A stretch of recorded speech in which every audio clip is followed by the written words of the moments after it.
ఈ రోజు వీడియోలో యూఆర్ఎల్ అంటే ఏంటనేది చెప్తాను.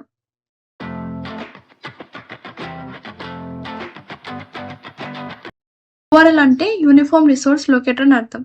మనం బ్రౌజర్లో ఓపెన్ చేసినా దేనికైనా సరే ఒక యూఆర్ఎల్ అనేది అసోసియేట్ అయి ఉంటుంది. ఏ రిసోర్స్ కైనా సరే, అది వీడియో ఫైల్, ఆడియో ఫైల్, లేదా వెబ్సైట్, లేదా ఇంకేదన్నా అండ్ వచ్చి ప్రతిదానికి కూడా ఒక యూనిక్ యూఆర్ఎల్ అనేది ఉంటుంది అనమాట.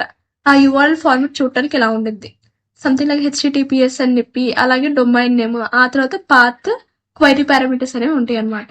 ఇక్కడ ప్రోటోకాల్ లేదా హెచ్టిటిపిఎస్ అంటే ఏంటంటే ఒక డేటా అనేది సెక్యూర్ ఫామ్ లో వెళ్తుందా లేదా నాన్ సెక్యూర్ ఫామ్ లో వెళ్తుందా అని మీనింగ్ అనమాట. హెచ్టిటిపి అంటే ఏమో హైపర్టెక్స్ట్ ట్రాన్స్ఫర్ ప్రోటోకాల్.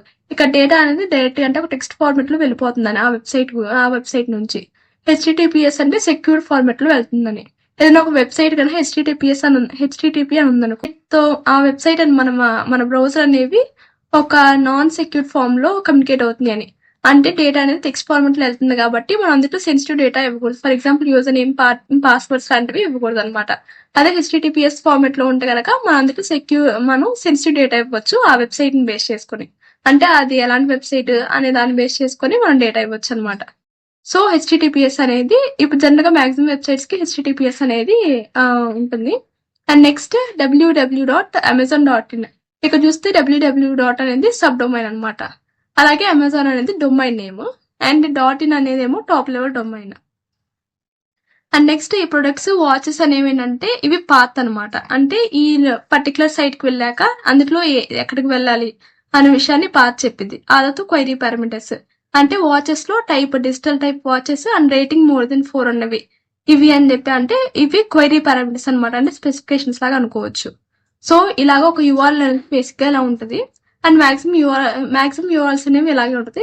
కొంచెం చేంజ్ ఉండొచ్చు, కానీ మాక్సిమం యూఆర్ఎల్స్ అనేవి చూడడానికి ఇలాగే ఉంటాయి.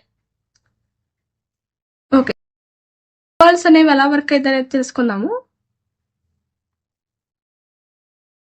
ఫర్ ఎగ్జాంపుల్ ఇక్కడ మీ మొబైల్ ఉందనుకోండి. మీ మొబైల్ నుంచి మీరు అమెజాన్ లో ఏదైనా ఒకటి ఆర్డర్ పెట్టాలి అనుకుంటున్నారు. అప్పుడు మీరు ఫస్ట్ ఏం చేయాలి, అమెజాన్ లాగిన్ అవ్వాలి కదా. సో క్రోమ్ లోకి వెళ్ళి అమెజాన్.in అని సెర్చ్ చేస్తారు.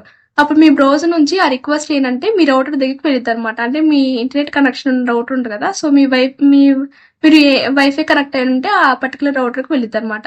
ఆ రౌటర్ నుంచి మీ ఐఎస్పీకి వెళ్ళిద్ది. ఐఎస్పీ అంటే ఇంటర్నెట్ సర్వీస్ ప్రొవైడర్. ఎవరైతే మన ఇంటర్నెట్ ప్రొవైడ్ చేస్తారో వాళ్ళు మన ఐఎస్పీ అవుతారు. ఆ ఐఎస్పీ సర్వర్ నుంచి ఆ రిక్వెస్ట్ అనేది ఒక డిఎన్ఎస్ సర్వర్ కి వెళ్ళిద్ది అనమాట. డిఎన్ఎస్ అంటే డొమైన్ నేమ్ సిస్టమ్. ఇలాంటి సర్వర్స్ ఏంటంటే అమెజాన్.in ఉంది కదా, అమెజాన్.in అనేది ఏ సర్వర్ లో లొకేట్ అయ్యి ఉంది అంటే దానికి సంబంధించిన ఫైల్స్ అన్ని కూడా ఏ సర్వర్ లో స్టోర్ అయి ఉన్నాయి అనే విషయాన్ని డిఎన్ఎస్ కి తెలుసు అనమాట. సో ఈ డిఎన్ఎస్ ఏం చేస్తుంది అంటే, ఓకే మనం అమెజాన్.in అని ఇవ్వగానే ఒక ఐపీ అడ్రస్ ఇచ్చింది. మనం ఐపీ అడ్రస్ కి వెళ్తే ఆ ఐపీ అడ్రస్ కి వెళ్తే అమెజాన్.in ని ఏ సర్వర్ అయితే హోస్ట్ చేస్తుందో ఆ సర్వర్ దగ్గరికి వెళ్తాం అనమాట. సో మనం డిఎన్ఎస్ కి గనక మన ఐఎస్పీ డిఎన్ఎస్ కి రిక్వెస్ట్ ఇవ్వగానే మనకు ఒక ఐపీ అడ్రస్ ఇస్తాడు. ఆ ఐపీ అడ్రస్ ద్వారా మనం ఫిజికల్ గా ఆ సర్వర్ అనేది ఎక్కడ ఉందని తెలుసుకోవచ్చు. ఫర్ ఎగ్జాంపుల్ ఇక్కడే ఉంది అనుకోండి. సో ఆ ఐపీ అడ్రస్ కనుక ఈ సర్వర్ కి లొకేట్ అయ్యి అనుకోండి, అంటే అమెజాన్.in అనే వెబ్సైట్ ఈ సర్వర్ లో స్టోర్ అయి ఉందన్నమాట. సో ఈ సర్వర్ కి డైరెక్ట్ గా మన మొబైల్ ఫోన్ అనేది కనెక్ట్ అయి ఉంటుంది. అంటే ఈ రెండింటి మధ్య ఒక కనెక్షన్ అనేది ఏర్పడుతుంది అనమాట. సో డైరెక్ట్ గా మన మొబైల్ నుంచి ఈ సర్వర్ నుంచి మన మొబైల్ కి అలా కమ్యూనికేషన్ అనేది జరిగింది. సో Amazon.com లేదా Amazon.in అని సెర్చ్ చేయగానే అది ఫస్ట్ డిఎన్ఎస్ సర్వర్ కి వెళ్తుంది అనమాట. అంటే రౌటర్ తన ఐఎస్పీ నుంచి డిఎన్ఎస్ సర్వర్ కి వెళ్తుంది. డిఎన్ఎస్ సర్వర్ ఈ పర్టికులర్ వెబ్సైట్ అనేది ఏ సర్వర్ లో స్టోర్ అయి ఉందో ఆ సర్వర్ యొక్క ఐపీ అడ్రస్ ఇచ్చింది. ఇది Amazon.in కి ఐపీ అడ్రస్ కాదు. ఎప్పుడు డొమైన్ నేమ్స్ కి ఐపీ అడ్రస్ ఉందో కేవలం ఫిజికల్ డివైజెస్ మాత్రమే ఐపీ అడ్రస్ అనేవి ఉంటాయి. సో ఈ ఐపీ అడ్రస్ ఇస్తుంది అనమాట. అంటే ఏ సర్వర్ లో అయితే Amazon.com అనే వెబ్సైట్ హోస్ట్ అయి ఉందో ఆ పర్టికులర్ సర్వర్ యొక్క ఐపీ అడ్రస్ అనేది మన డిఎన్ఎస్ ఇచ్చింది అనమాట. సో ఆ సర్వర్ కి వెళ్ళి ఆ సర్వర్ నుంచి డైరెక్ట్ గా కమ్యూనికేట్ అవుతుంది అనమాట. ఆ సర్వర్ నుంచి ప్రొడక్ట్స్ అనే సెక్షన్ లోకి వెళ్ళి వాచెస్ అనే సెక్షన్ లోకి వెళ్ళి టైప్, డిజిటల్ అండ్ రేటింగ్ 4 ఉన్న వాచెస్ యొక్క లిస్ట్ ఇవ్వమని చెప్పి మన బ్రౌజర్ అనేది ఈ సర్వర్ రిక్వెస్ట్ పెట్టింది. ఇది మనకి డేటా అనేది సెండ్ చేస్తుంది అనమాట. అలాగా ఆ పర్టికులర్ రిసోర్స్ అనేది మన మొబైల్ ఫోన్ లో ఓపెన్ అయింది. ఫర్ ఎగ్జాంపుల్ ఇప్పుడు రియల్ టైమ్ లో చూసుకుంటే ఇక చూస్తే ఈ పర్టికులర్ సైట్ కి ఇది యూఆర్ఎల్. మన వెబ్ బ్రౌజర్ లో మనం ఇది కనుక టైప్ చేస్తే మనకి ఈ సైట్ అనేది ఓపెన్ అయింది. అది ఎవరైనా సరే ఏ వెబ్ బ్రౌజర్ లోకి వెళ్ళైనా సరే ఈ పర్టికులర్ యూఆర్ఎల్ కనుక టైప్ చేసి అనుకోండి, ఎవరికైనా ఈ సైట్ అనేది ఓపెన్ అయిపోద్ది. ఎందుకంటే ఈ సైట్ కి ఇది యూనిక్ యూఆర్ఎల్ అనమాట. ఇప్పుడు చూస్తే ఇక్కడున్న ప్రతి ఒక్క రిసోర్స్ కూడా ఒక యూనిక్ యూఆర్ఎల్ అనేది ఉండిద్ది. ఫర్ ఎగ్జాంపుల్ ఇక్కడ ఒక ఇమేజ్ ఉంది కదా, ఈ ఇమేజ్ కూడా ఒక యూనిక్ యూఆర్ఎల్ అనేది ఉంటుంది అనమాట. ఫర్ ఎగ్జాంపుల్ ఇక్కడికి వెళ్ళి రైట్ క్లిక్ ఇచ్చి open link in new tab అనుకోండి, న్యూ ట్యాబ్ లో ఓపెన్ అయింది కదా. సో ఇది ఒక యూనిక్ యూఆర్ఎల్. ఇంకా ఈ పర్టికులర్ ఇమేజ్ కి యూనిక్ యూఆర్ఎల్ కావాలంటే ఇక్కడికి వెళ్ళి న్యూ ట్యాబ్ అనొచ్చు. ఇక చూస్తే నాకు జస్ట్ ఇమేజ్ మాత్రమే ఓపెన్ అయింది. అండ్ ఆ ఇమేజ్ ఎక్కడ యూనిక్ గా ఈ యూఆర్ఎల్ ని బట్టి మనం యాక్సెస్ చేసుకుంటాం అనమాట. అంటే దీని యూఆర్ఎల్ ఏంటి అంటే ఇది. సో మనం వెబ్ బ్రౌజర్ లోకి వెళ్ళి ఈ యూఆర్ఎల్ టైప్ చేస్తే మనకి ఇమేజ్ అనేది ఓపెన్ అవుతుంది అనమాట. మనం మన సైట్ లో కనుక ఇమేజ్ ని ఇంక్లూడ్ చేయాలి అనుకుంటే ఈ యూఆర్ఎల్ ని యూజ్ చేసుకోవచ్చు. అండ్ ఈ యూఆర్ఎల్ ఇవి డిఫరెంట్, రెండు సేమ్ కాదు, డిఫరెంట్. గా ఫైల్ అని ఉంది, ఇక్కడ లేదు. సో ఇవి డిఫరెంట్ యూఆర్ఎల్స్. సో ప్రతి ఒక్క రిసోర్స్, ఇంటర్నెట్ లో ఉన్న ప్రతి ఒక్క రిసోర్స్ కి యూనిక్ యూఆర్ఎల్ అనేది ఉండిద్ది అనమాట. ఓకే,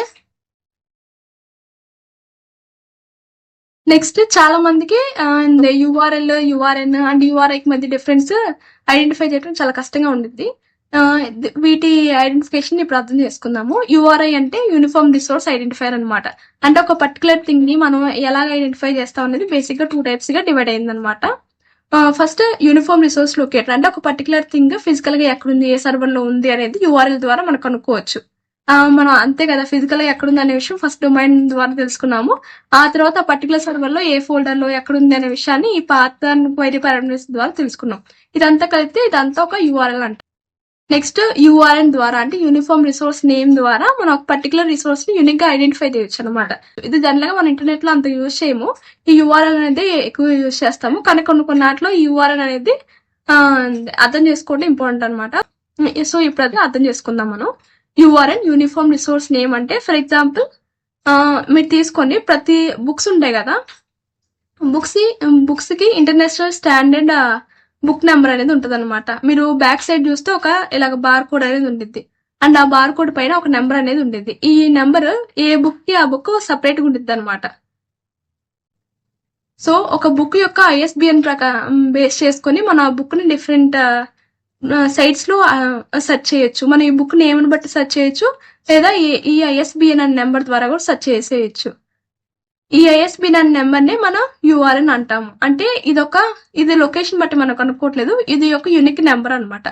ఈ యూనిక్ నెంబర్ ద్వారా, యూనిక్ నేమ్ ద్వారా మనం ఒక పర్టికులర్ రిసోర్స్ ని ఐడెంటిఫై చేస్తే దాన్ని యూఆర్ఎన్ అంటాము.